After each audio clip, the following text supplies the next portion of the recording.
If we think through the North Korea nuclear weapons dilemma using game theory, one aspect of the problem deserves more attention, namely the age of the country's leader, Kim Jong-un 33.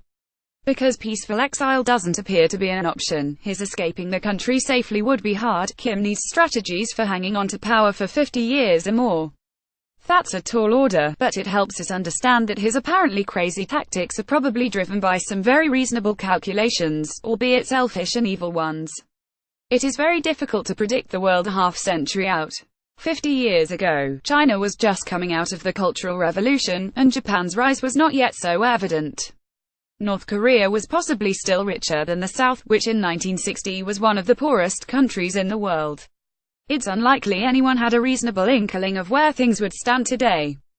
So if you are a dictator planning for long-term survival under a wide range of possible outcomes, what might you do? Don't know who your enemies and your friends will be over those 50 years, so you will choose a porcupine-like strategy and appear prickly to everyone. We tend to think of Kim as an irritant, but his natural enemy in the long run is China.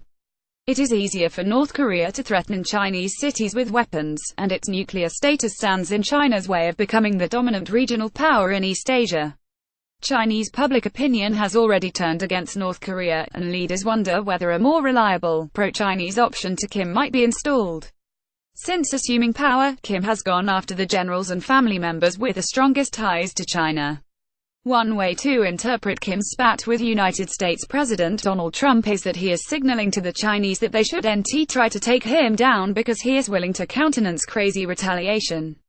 In this view, Beijing is a more likely target for one of his nukes than is Seattle.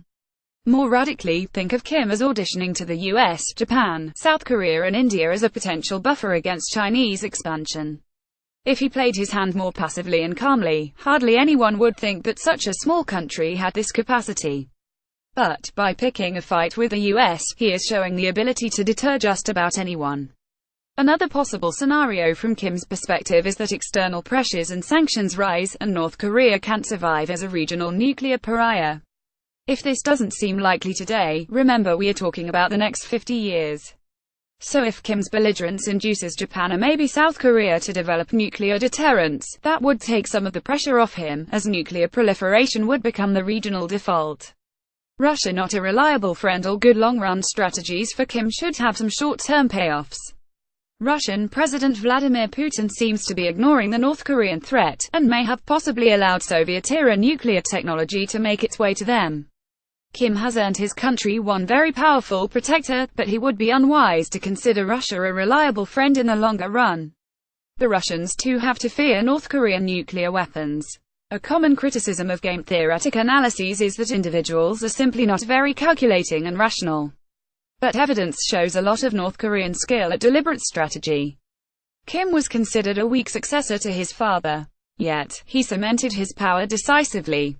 He developed intercontinental ballistic missile capabilities and expanded the nuclear arsenal much more quickly than most observers had expected. He brought reforms and unexpectedly high rates of growth to the North Korean economy, and he seems to have retained the loyalty of a significant fraction of the North Korean populace. It's mostly good news that Kim is probably more rational than his rhetoric would indicate. The American and South Korean equity markets are hitting new highs, and the Japanese market is doing fine, which hardly seems compatible with a pending nuclear war. The point is not that markets are always right in their bullishness, but at least equity valuations are not completely crazy. Alternatively, you still might think that Kim and the markets really are insane. But then how about you? We all know that a sane and smart worrywart would know to sell everything and short all those markets, and surely you did that some time ago. Bloomberg. Tyler Cowen is a senior Bloomberg View columnist.